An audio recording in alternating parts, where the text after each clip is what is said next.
Boa noite a todos. É com muita alegria que estamos reunidos em torno desta casa de oração para o estudo do Evangelho do Cristo à luz da doutrina espírita. E antes de mais nada, vamos agradecer ao Pai, eu principalmente, a Jesus, o nosso Mestre, por nos dar essa oportunidade de estar aqui falando para vocês, apesar de tantas imperfeições, tantos vícios que ainda temos, que carregamos conosco. Jesus, Deus nos dá a oportunidade de falar em nome de Jesus. E na verdade Jesus não tem trabalhadores prontos, perfeitos, para divulgar o seu evangelho. Então ele se utiliza do que ele tem aqui na terra, né?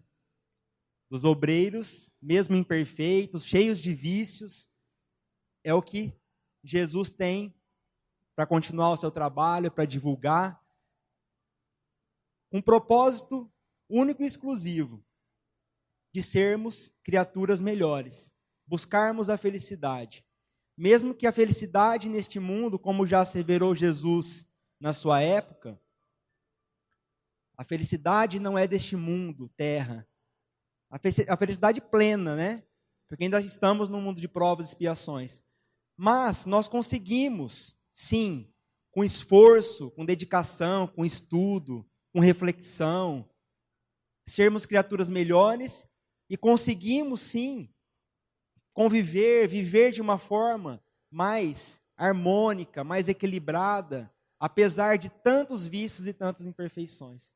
Então a nossa proposta de hoje é um bate-papo, para que a gente possa sair daqui mais fortalecidos e colocar a mão na massa no dia a dia, no cotidiano. Porque o ensinamento sem obras, sem prática, de nada vale, né? E o tema do nosso bate-papo é pensar e sentir para evoluir. Bom, nós, espíritos que somos, encarnados que estamos, pensamos e sentimos. Podemos dizer que as duas faculdades mais importantes de nós espíritos é pensar e sentir. E o pensar e sentir está totalmente relacionado um com o outro. Quando a gente pensa, a gente sente. E quando a gente sente, a gente pensa. E nós vamos fazer uma pergunta para a gente iniciar a conversa. Uma pessoa inteligente necessariamente é sábia? O que vocês acham? Inteligência tem alguma coisa a ver com sabedoria? Não. A inteligência, através do acúmulo de conhecimento e informações, não credencia a pessoa a ter sabedoria. Daí a gente se reporta ao que nós dissemos no início. Não adianta a gente comer livros espíritas, estudar muito. Eu conheço o Evangelho segundo o Espiritismo, o livro dos Espíritos, de decor e salteado. Sendo que a gente não absorve isso, sendo que a gente não reflete sobre isso, sendo que a gente não rumina isso, no bom sentido da palavra. É a parte filosófica da doutrina espírita. É receber a informação e raciocinar a respeito daquilo. O que aquilo está servindo de proveito para que eu possa modificar efetivamente a minha vida. Se eu não realizar isso, eu não estou sendo uma pessoa sábia, apesar de ter conhecimento. Apesar de, da boca para fora, eu falar coisas importantes, que até estremece, né, o local que eu falo. Apesar de tudo isso, eu ter inteligência, eu não me credencio a ser uma pessoa sábia. E o que é uma pessoa sábia? O que vocês acham?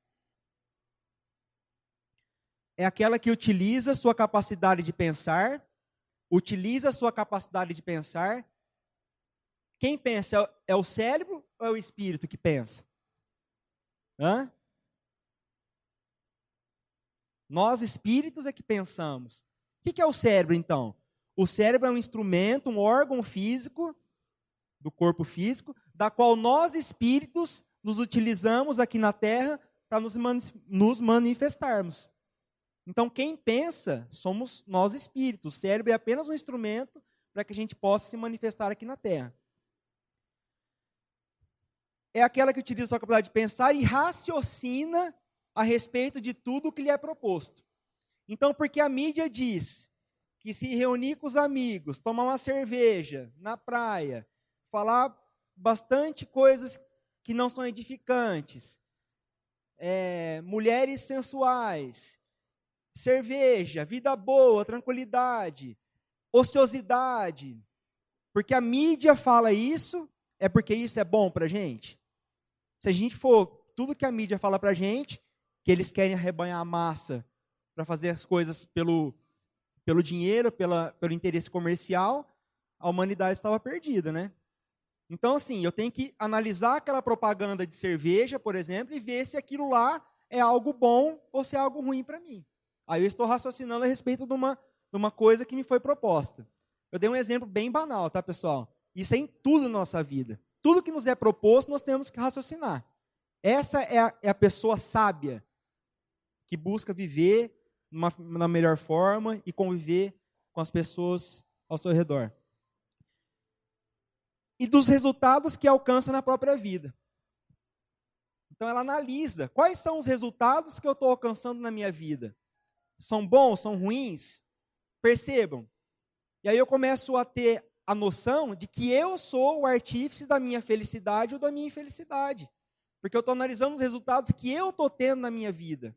E não o culpado do meu marido, da minha esposa, do filho problema que Deus nos enviou. Eu sou o artífice da minha felicidade, da minha infelicidade. E eu pergunto para vocês, quais são os resultados que todos vocês, todos nós estamos colhendo da vida? Cada um raciocina sobre isso, né? Aí eu estou usando a sabedoria, usando informações, embasamentos de Jesus, no nosso caso, do que nós estamos falando aqui hoje, usando as informações, a base da doutrina espírita, do Evangelho de Jesus, a nosso favor, para eu raciocinar a respeito da vida. É isso que Jesus pede para nós. Usar a sua base, as suas orientações, o seu exemplo, no dia a dia, para nos embasar nas nossas relações diárias. E vem Emmanuel nos esclarecer a respeito disso. A alma humana está cansada de ciência. Ciência é o conjunto organizado de conhecimento, sem sabedoria e envenenada pelo pensamento moderno. Como que está a informação hoje? Está tudo muito rápido, pensamento moderno. O que hoje, o que apregou que hoje é o certo, que essa correria danada que nós vivemos no dia a dia, esquecemos das coisas mais importantes, não é? É isso que Emmanuel está nos dizendo. O cérebro, nas suas funções culturais e intelectuais, precisa ser substituído pelo coração, pela educação do sentimento. Percebe? Então, essas questões de intelecto, de conhecimento, não adianta em ter só conhecimento. Nós precisamos começar a agir pelo coração, a raciocinar esses ensinamentos e trazer para a emoção, para o sentimento. Como nós vamos amar Deus sem compreender Deus minimamente que seja? Compreender Deus numa maneira infantil e imatura. Deus vai resolver todos os nossos problemas sem que nada a gente faça, sem nós nos esforçarmos? Não vai resolver nossos problemas. Pensar que Deus, eu só orando a Deus para que me ajude, me auxilia, e no meu dia a dia eu estou fazendo sempre as mesmas coisas, querendo resultados diferentes, Deus não vai me ajudar. Porque a lei de Deus é única, imutável, perfeita e justa. E nós devemos nos esforçar, nos alinhar a essas leis perfeitas e justas, sábias de Deus. Então Deus não tem uma varinha mágica que resolve a vida de cada um gratuitamente. Depende do esforço de cada um, né? Bom, então, razão e sentimento caminhando juntos. E para iniciar esse processo, bem resumidamente, eu coloquei aqui na lousa, 3 momentos da nossa evolução. O primeiro momento é o momento da sobrevivência. Que até hoje existem criaturas que vivem para sobreviver. Nesse momento nós não temos razão, nós não temos sentimentos, todos nós já passamos nesse momento aqui. Qual que é a nossa preocupação? é ter uma moradia, né? É se reproduzir instintivamente, só para que a espécie se mantenha. Então, a gente age pelo instinto animal.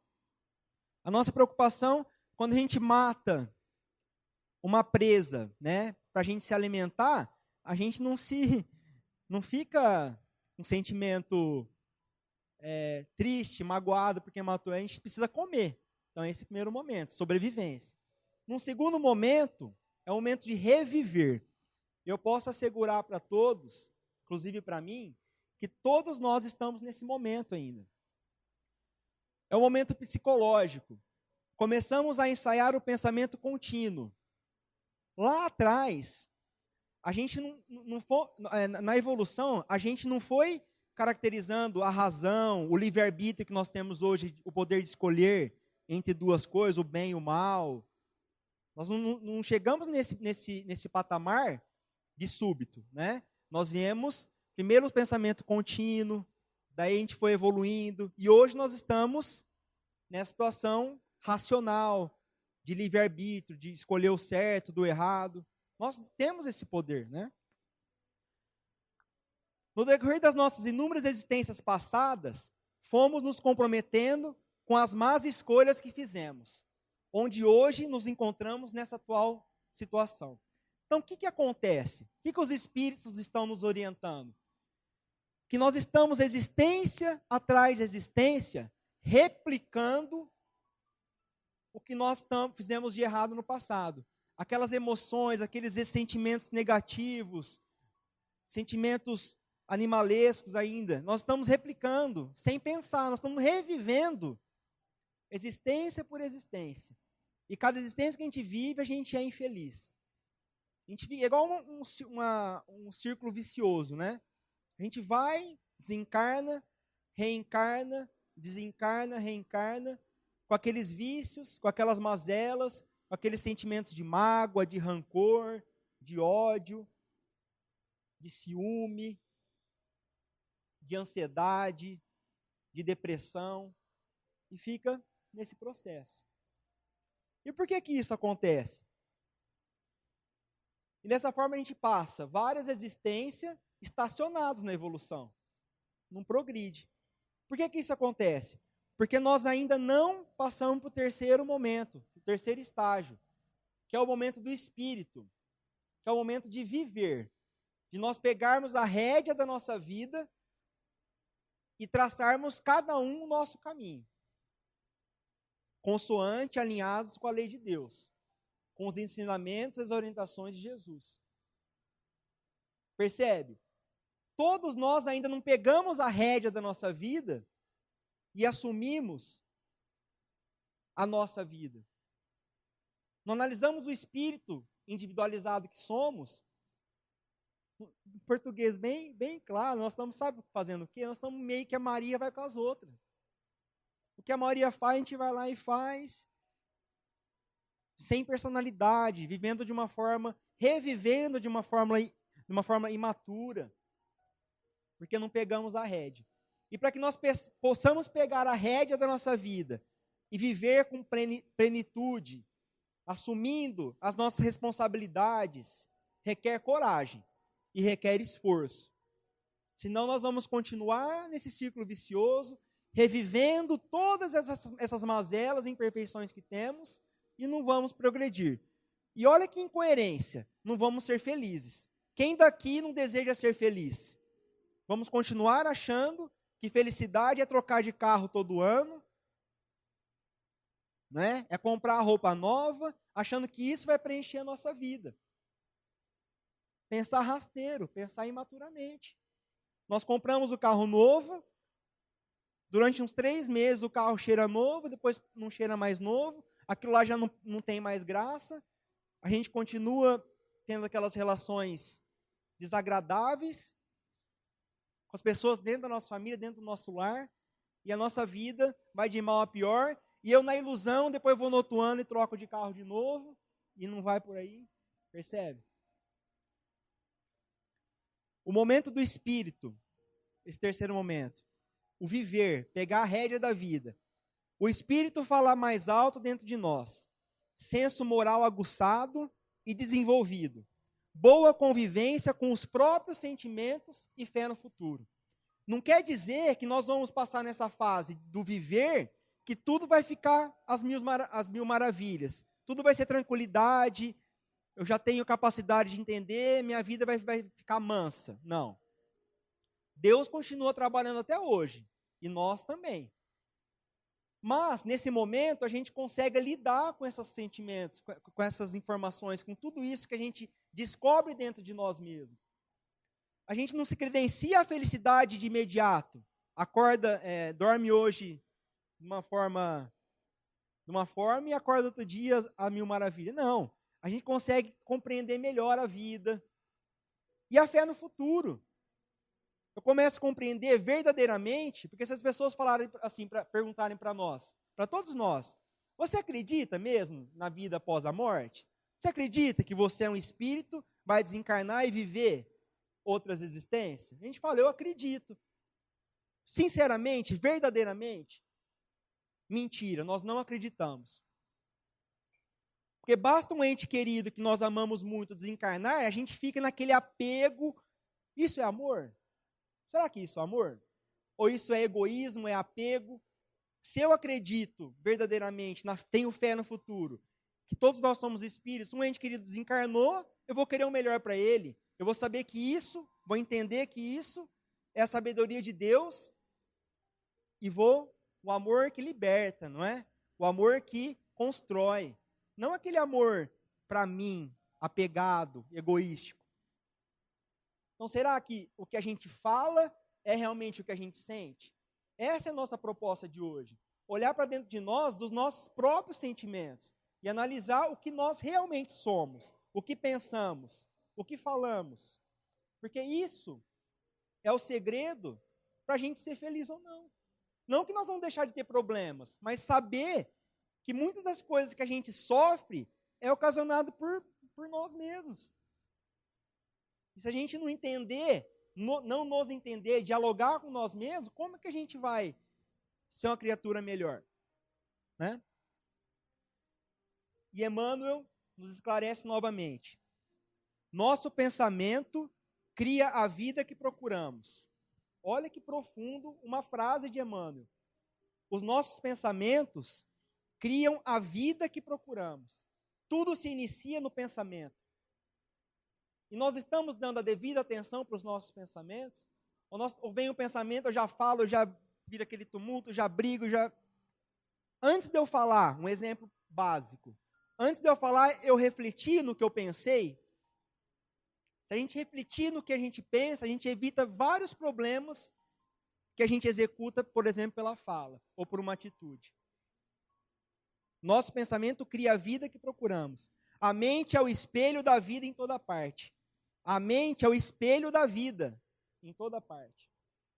Tudo se inicia na mente, no pensamento. E Emmanuel continua. A ciência espírita, moralizada e moralizante, nos convida a expressarmos o equilíbrio entre o pensamento e o sentimento, sempre. Eu penso e eu sinto. Acordei de manhã com um sentimento ruim. Poxa vida, eu fiz uma oração bacana, eu dormi bem, mas estou acordando com um sentimento ruim. Alguém já passou por isso? Várias vezes, né? Mas de onde vem esse sentimento? Nós nos esquecemos que durante a noite, quando dormimos, nós estamos por aí, aprendendo. E aonde está o nosso coração e a nossa mente, nós vamos durante a noite. De repente, um sentimento ruim é algo que aconteceu durante a noite, ou uma puxada de orelha que nós levamos, e a gente acorda aquele sentimento ruim. Daí a gente já leva esse sentimento para o crivo da razão. Mas por que eu estou me sentindo assim? O que eu devo fazer para modificar esse sentimento? Quais são os artifícios que eu posso me utilizar para mudar esse sentimento? Ler um trechinho de um livro, conversar com uma pessoa autoastral, ao invés de ir replicando. Eu acordo com um sentimento ruim, uma pessoa me fala bom dia nada, aí você termina o dia Você desprendeu tanta energia errada, um caco. Ai, não sei porque hoje eu estou tão cansado. Você só replicou. Vamos falar isso no final. Todo aquele sentimento que você acordou, você foi replicando durante o dia. Porque não avaliou. Emmanuel está nos orientando a isso. Emmanuel nos fala sobre a caridade do pensamento. A gente acha que caridade, e Jesus já na sua época nos dizia da verdadeira caridade de um cristão. Nós achamos que caridade é no final do ano. Pessoal, eu estou me incluindo nisso, tá? Não estou falando... A gente acha que no final do ano é se vestir de Papai Noel e lá na periferia doar a cesta básica. É importante? Sim, muito importante. A gente acha que caridade, né? A gente sempre acontece a catástrofe lá num país lá, um tsunami, é doar material de limpeza, de higiene para o pessoal. Isso é importante? É. Mas Jesus nos informou de uma caridade muito mais importante que essa. Que é a caridade que a gente faz no reduto familiar, no ambiente de trabalho. A caridade da compreensão. A caridade de receber uma ofensa e não revidar, no português nosso, né? A caridade de saber silenciar. E Emmanuel vem nos falar sobre a caridade do pensamento, que diz o seguinte: sabemos todos que o pensamento é onda de vida criadora, emitindo forças e atraindo-as. Quer dizer, a gente emite forças pelo pensamento e atrai, é igual uma antena, que emite e atrai ondas, né? Segundo a natureza que lhe é própria. Faço entender à vista disso que nos movemos todos no oceano de energia mental. Emmanuel diz que nós nos movemos no oceano de energia mental. E nesse oceano existem mentes de espíritos desencarnados, que estão a todo momento nos intuindo. Quem tiver curiosidade, vai na questão 459 de O Livro dos Espíritos. Os espíritos influem sobre os nossos pensamentos e sobre as nossas ações? A esse respeito, sua influência é maior do que credes, porque muito frequentemente são eles que vos dirigem. Lembra que eu disse no início?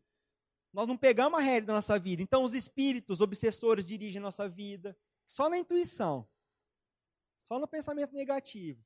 E é no sussurro, viu? Que eles pegam a gente. Eu estou acelerando para dar tempo, tá? Cada um de nós é um centro de princípios atuantes ou de radiações que liberamos, consciente ou inconsciente. Então, nós liberamos ondas inconscientemente também. As dos sentimentos, principalmente, elas são inconscientemente liberadas, mesmo que a gente ache que está controlando. Sem dúvida, a palavra é o veículo natural que nos exprime as ideias e as intenções que nos caracterizam. Mas o pensamento em si, conquanto a força mental, seja neutra, qual ocorre a eletricidade, é um instrumento genuíno das vibrações benéficas ou negativas. A força mental é um instrumento genuíno das vibrações benéficas ou negativas, que nós emanamos para fora, para o ambiente, que lançamos de nós sem apreciação imediata dos outros. Bom, daí vai, né? Ressentimento, deixemos de lado o ressentimento, a mágoa, a queixa ou o ciúme, modalidades do ódio, sempre suscetível de carregar a destruição. É a avaliação desses sentimentos.